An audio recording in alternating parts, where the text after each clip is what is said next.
Joining me right now, there's big fish you want to land when it comes to an interview, and he's been a member of our community now for going on 8 years. He is the owner of the Sacramento Kings, and it's been way too long since we've spoken to him on these airwaves. Vivek Ranidive. Vivek, it's Dave. Good morning. How are you? Well, good morning, Dave. I'm doing great. I'm sitting here at my home in Northern California. Beautiful day outside, and I just wanted to tell you that it's a real treat and it's a privilege to be on your show. I got to know you when we were pushing to keep the Kings in Sacramento. And you know my story. I was Joe Lacob's partner at the Warriors at the time, and I was the vice chairman there. We had been losing for years. We'd been getting booed. We finally started winning, and that's when David Stern approached me and said, hey, why don't you buy the Kings and prevent them from moving? And my initial reaction was, hey, look, I live in the Bay Area. I'm a Warriors guy. All my friends are here. Why would I do that? And then I saw the passion of the fans. And as you know, as an immigrant, I feel like I owe everything to this country and to this state. And Sacramento is our capital, and taking the team out of there would have been like ripping the heart out of the team. So, Dave, I just wanted to tell you that you were the personification of all of that. You were the personification of that passion. I'll never forget how you had driven cross-country to come and support our efforts in New York when we pitched the NBA. So we owe you a big thank you for your part in keeping the Kings in Sacramento. Well, I think we can end the interview right there. I think that's all we need. Thank you. It's funny. You're taking me down memory lane, and it was, maybe a couple months ago, I had sent a copy of the local documentary we made about the RV trip, and it was to a family member, and they saw the scene when we were at the St. Regis, and you had a rather big meeting about to happen with Commissioner Stern, God rest his soul, and many of the other owners. And you met us downstairs, and I'll never forget this. They had, I forget, it was like a Maserati or some super, like a limo. It was some crazy expensive car that the St. Regis had set aside for VIPs. And we had about 50, 75 fans out front. Some of them will remember this. And you declined the car because we wanted you to come sign the RV. It was the only chance we were going to get before you left and before we left. So I'll never forget, in the middle of all this chaos, it was you, me, Leslie, Ben, Sasenko, a few others, and this legion of Kings fans right before this huge meeting that walked about 2-3 city blocks in Manhattan. You walked down with all of us. It was just this big brigade of Kings fans and a guy that didn't even own the team yet. You signed the RV. We took some pictures, and you talked to a number of the fans. And I will never forget that moment for many reasons, but one of them is you have arguably the biggest meeting of your life coming up in 10 minutes, and there you are walking with a bunch of purple-clad fanatics down to sign an old dusty RV that had just gone cross-country. It was pretty cool. No, it was. I'll never forget that, Dave. And they did offer me like a back entry into the hotel to avoid the crowd and kind of all the energy out there. And actually, some of the other people that I won't mention did, take the back entry, the people that I was bidding against. And I said, no, why would I do that? I will proudly walk to the front door with the fans, who are the reason why we have to keep this team in Sacramento. So walking down there and signing your RV was, one of those moments in my life that I'll never forget. And it actually just spurred me even more to say, we got to make this happen. We got to do it. And I'll tell you a little story about the meeting. And so one of the things that we had to prove was that we could actually build a new arena in a timely fashion. And when the NBA ultimately did the deal they said that if I didn't get the arena built by, I think it was 2017, they could take the team back from me. And of course, thanks to the hard work of all the people in Sacramento, we got it built a year ahead of schedule. But I had never built an arena. I'm not a real estate guy. It had taken me 5 years to build the house I live in. So I was uniquely unqualified to make that kind of a commitment. And so what I did is the night before the meeting, I had some people draw up pictures of the arena. And when they came to me, I said, just make it a little more sexy. Just paint it purple, put more glass on it, just kind of jazz it up. And so they actually did that. They stayed up all night. And then the next day, we signed the RV. Then I went into the meeting. And then at some point in the meeting, they said, well, what about the arena? You're going to be able to build an arena. So I had this big picture that they had done for me and, proudly took it out and said, here it is. Here's my arena. Now, after the meeting, David Stern, who knows everything, he came up to me and he wagged his finger in my face and he said, I know you put that picture together last night, didn't you? And he was on to me. So anyways, but thanks to all of you and thanks to all the hard work, we got the deal, we built the arena, and here we are. Well, we'll get back to the arena in a second. As Kings owner Vivek Ranidive joining us. The last time we had a long conversation was in Phoenix. It was opening night last year, and I remember speaking to you on the sidelines pregame. We were talking about our excitement for the year coming up and all things about the season. And what hit me, Vivek, before this interview, I was looking through my notes. In looking through my notes, I realized that was just over a year ago. And it seems like it was 10 years ago, doesn't it? What a crazy year it's been with everything when you think that right now we'd be starting a new season again. Yeah, so it's been crazy. And if you recall, we were just coming off the first ever India games. And, we had just had an exciting season. We were one of the most exciting shows in the NBA. And, we were just full of enthusiasm and hope. And now, a year later, the world has changed quite a bit. Well, and now, when you get into everything between then and now, I'll ask you, that night at Golden One, the Pelicans game gets canceled right at the last minute.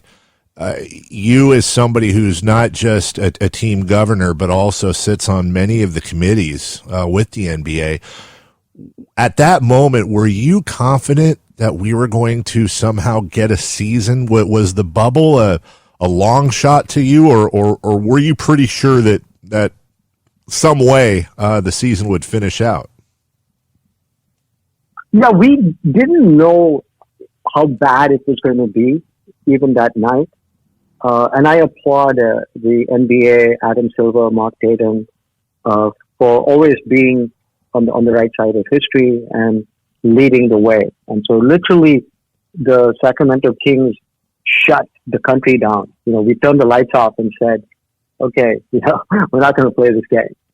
And after that, everyone else, other sports leagues, other businesses, they all took the cue from the NBA and they started shutting down.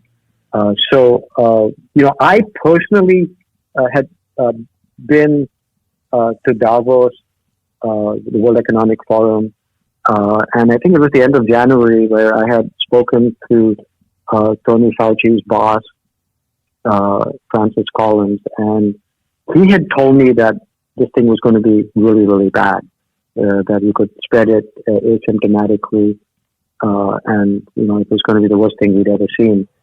So I had some sense of that, but of course it was even worse than anyone could have expected.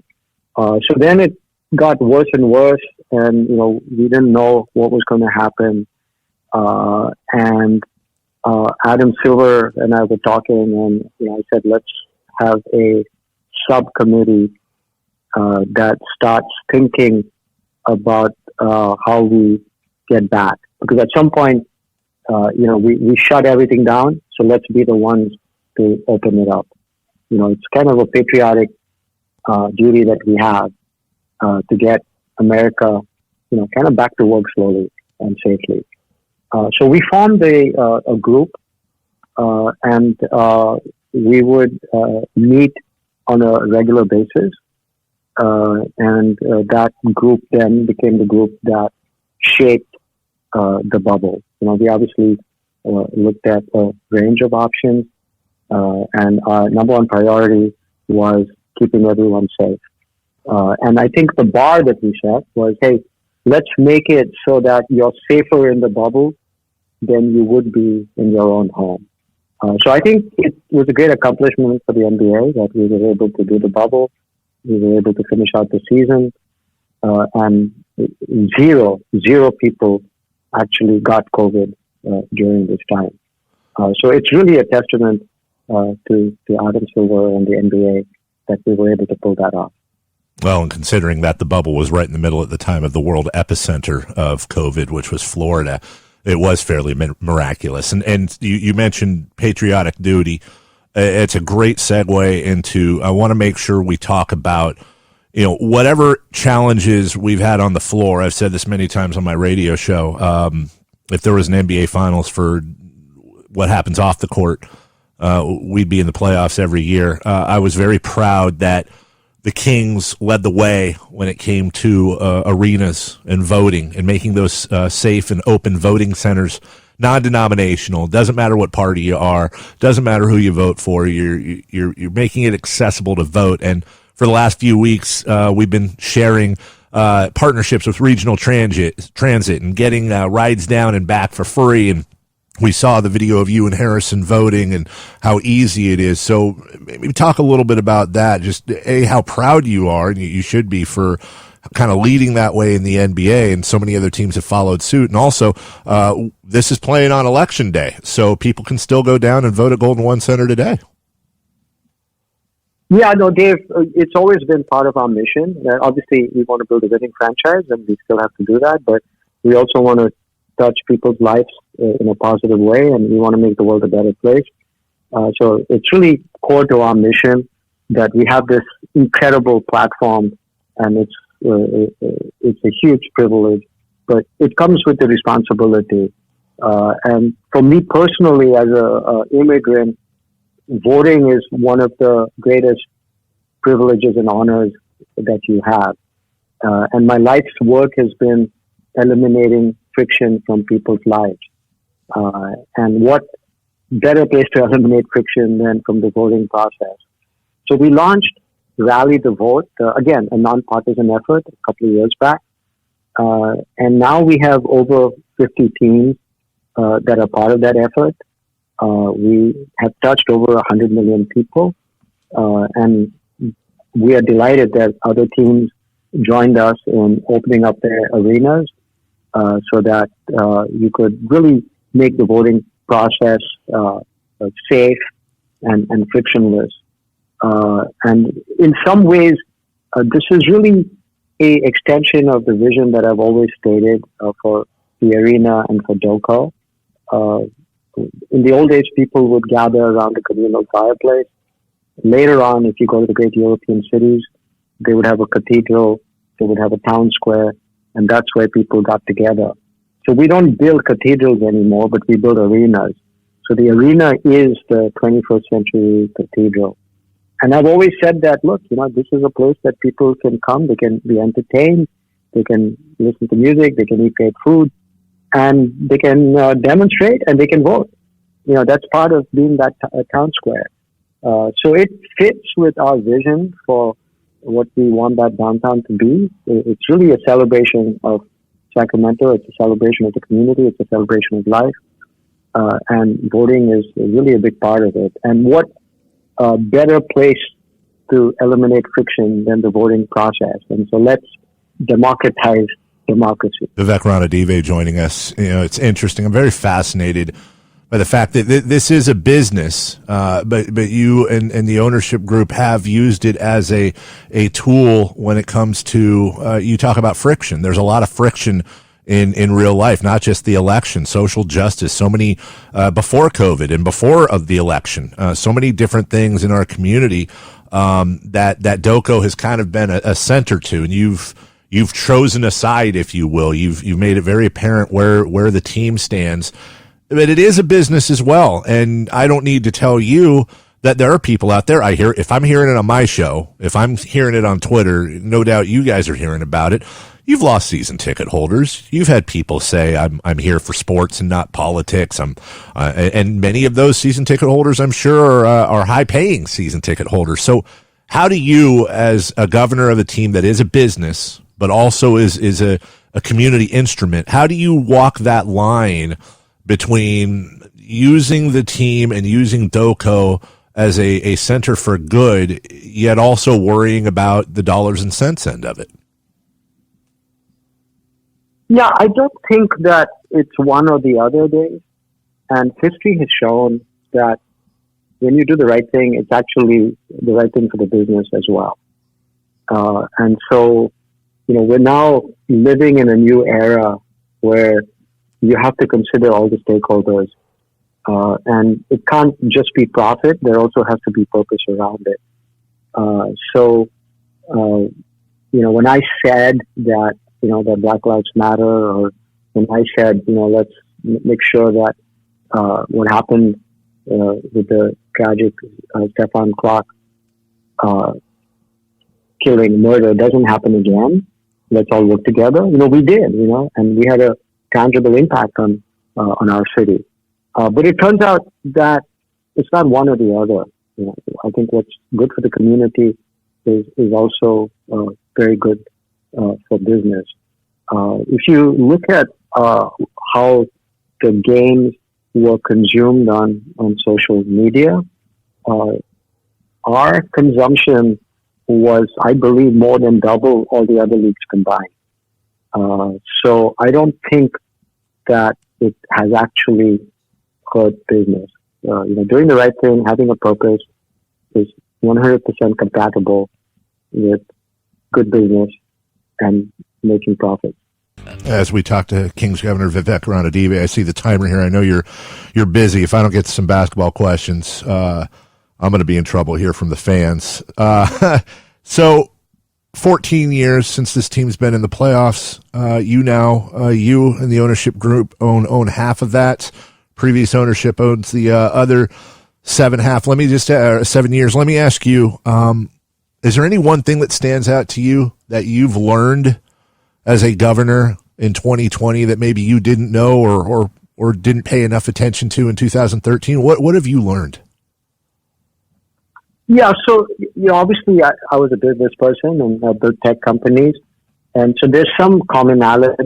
Both the NBA ownership process experience as well as building companies. It starts with culture, but you also need the best people, and that applies to both. But then there's also differences, and in tech and in business, we celebrate conflict. We want different ideas, and conflict is okay.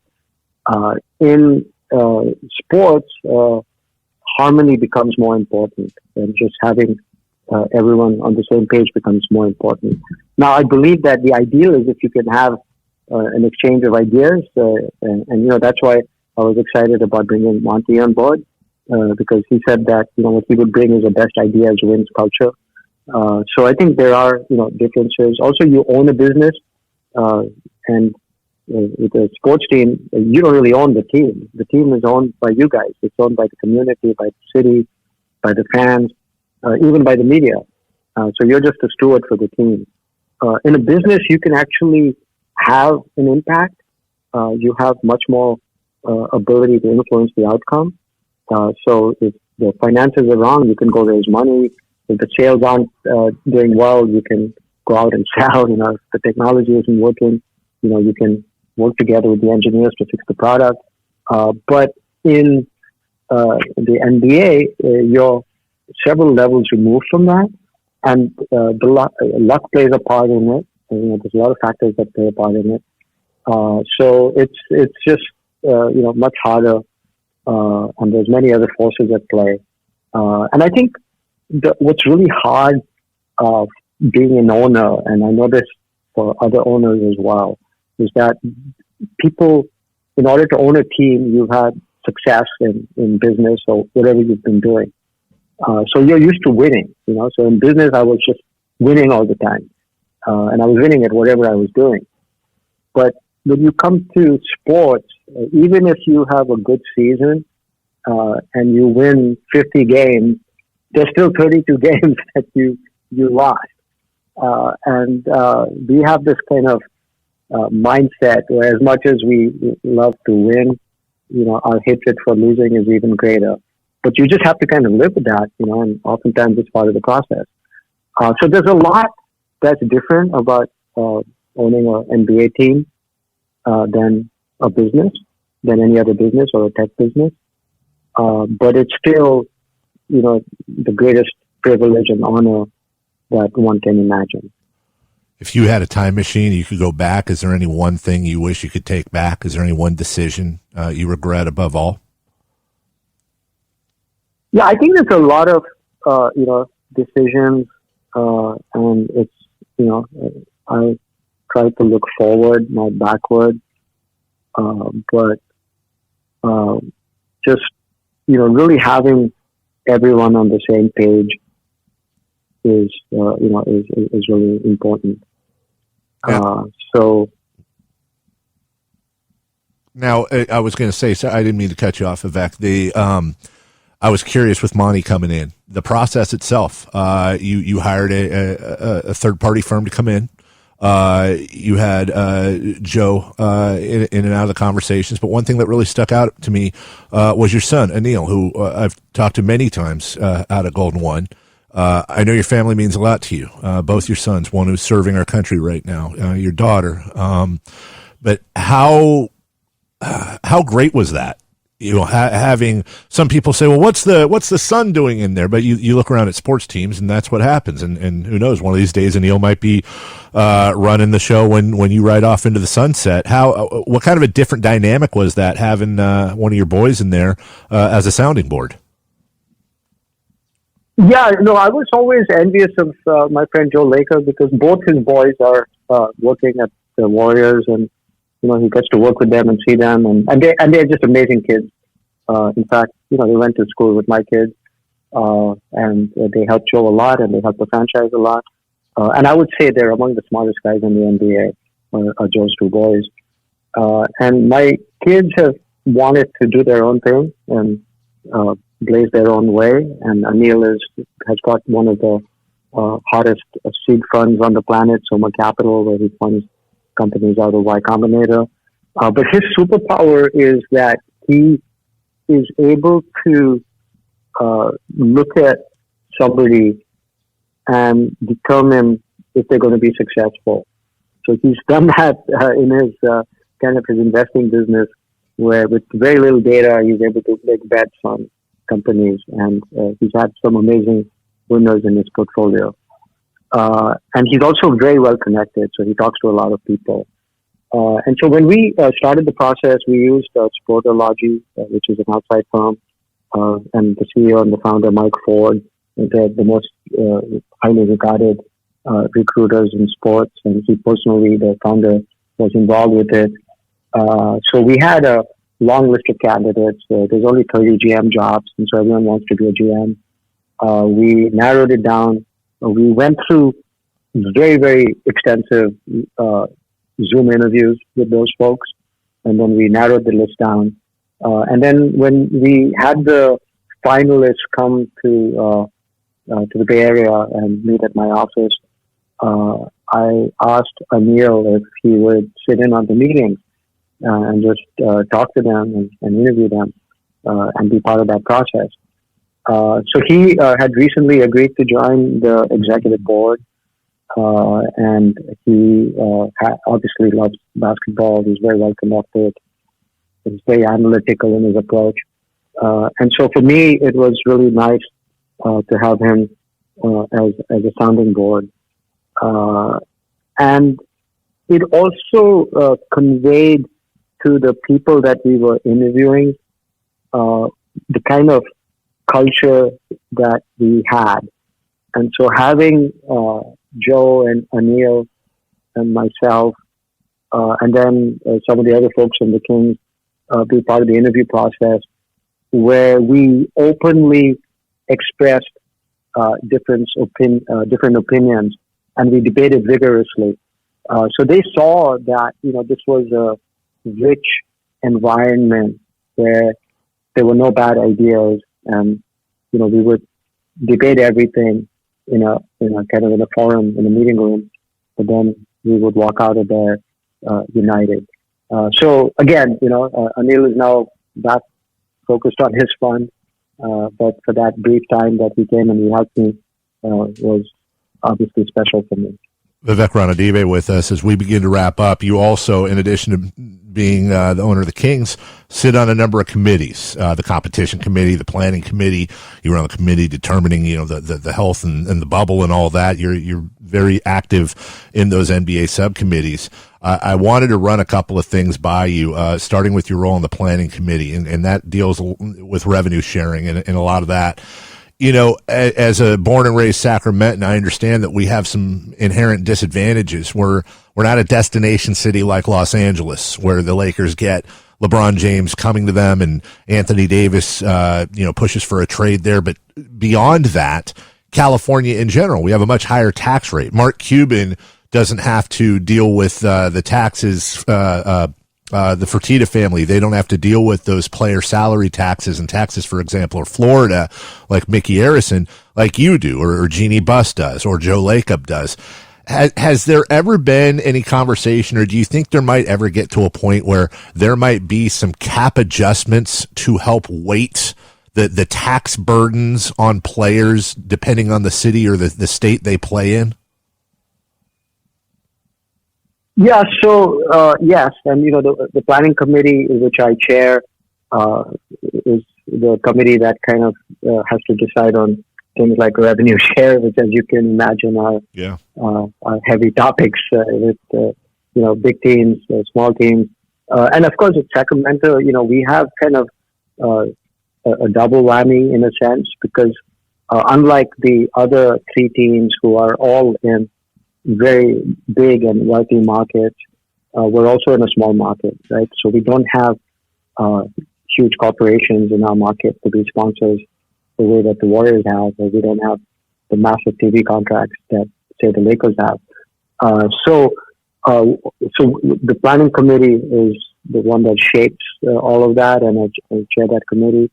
And the league is very forward-thinking, and I actually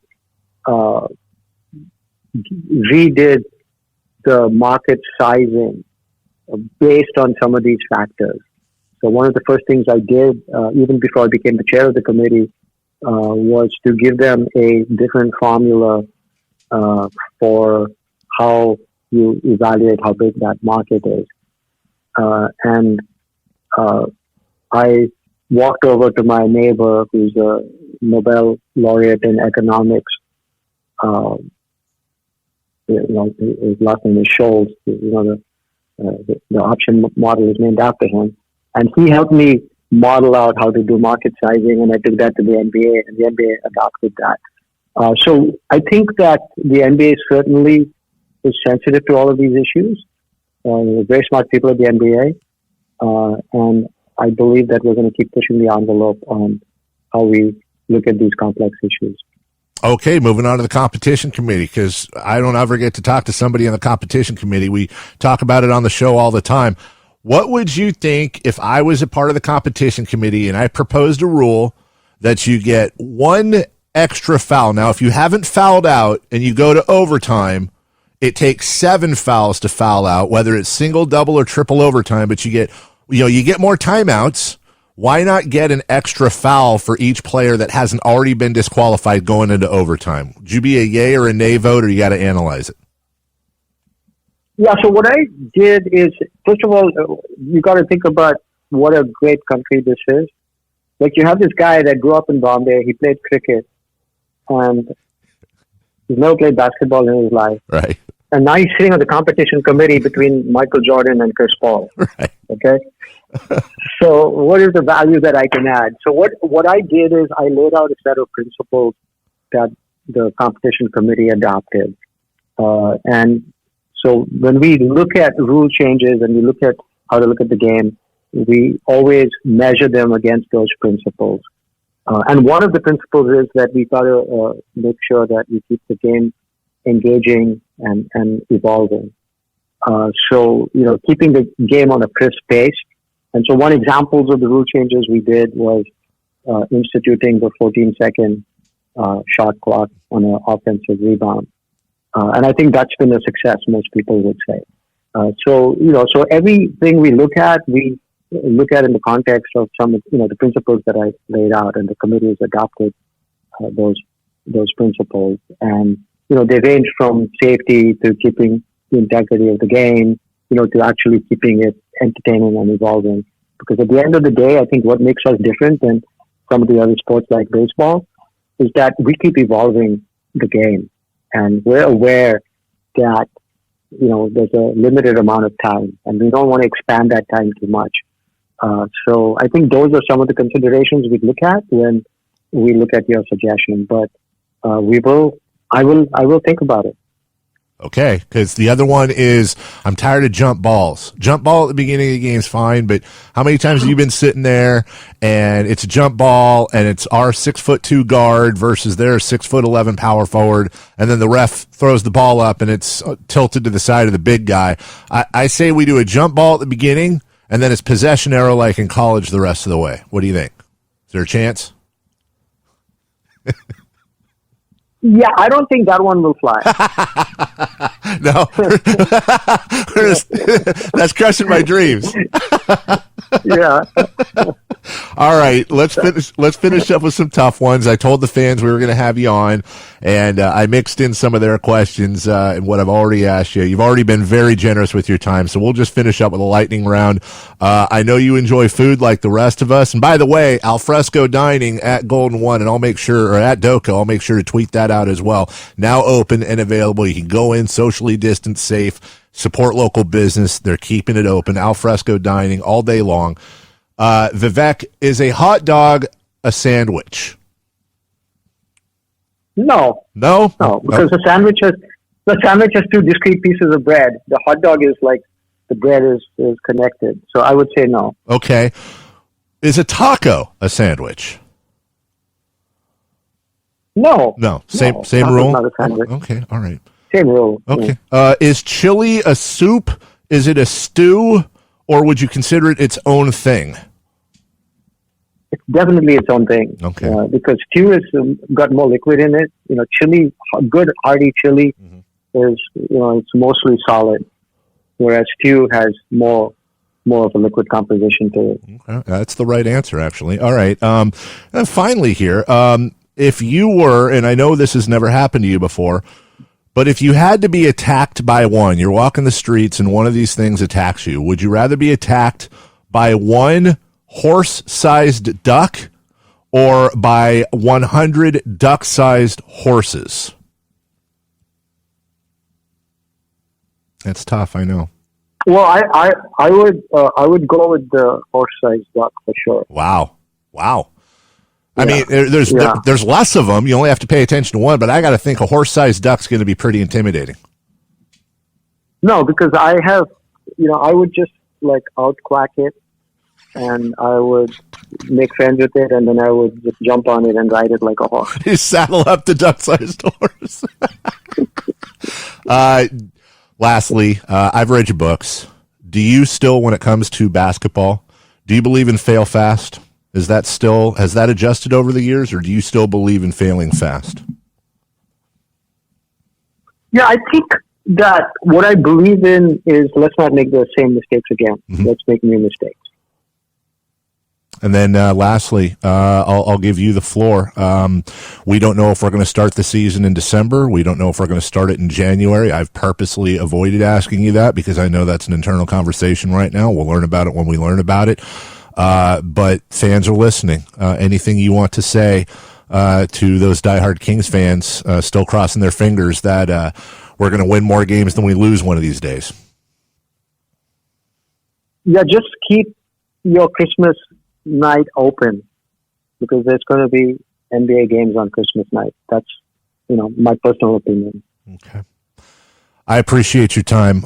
You've been generous, and I went way over the limit, and Joelle's going to get very mad at me, but she and you and everybody there have been fantastic to us, and I know we all have challenges, and we all want to win. You guys, the NBA is doing not. We just read that they lost. They were 10% below income, and it was like $1.5 billion, which I thought was low. And obviously for the Kings, listen, I've explained this many times on my show. It's also a little bit different for us because, or for you, I should say. It's not just the team and the salaries. It's the real estate and the payments on the arena and everything associated with it. And you made a very tough decision to go out and invest more money in a general manager and in Alvin Gentry. And the commitment to winning has, to me, never been a question. It's the method in which you get there. So we appreciate you spending the money, writing the checks, and being as obsessed as we are and getting this team in the playoffs. Well, thank you, Dave. We're going to work really hard to give the fans what they deserve. And they deserve the best.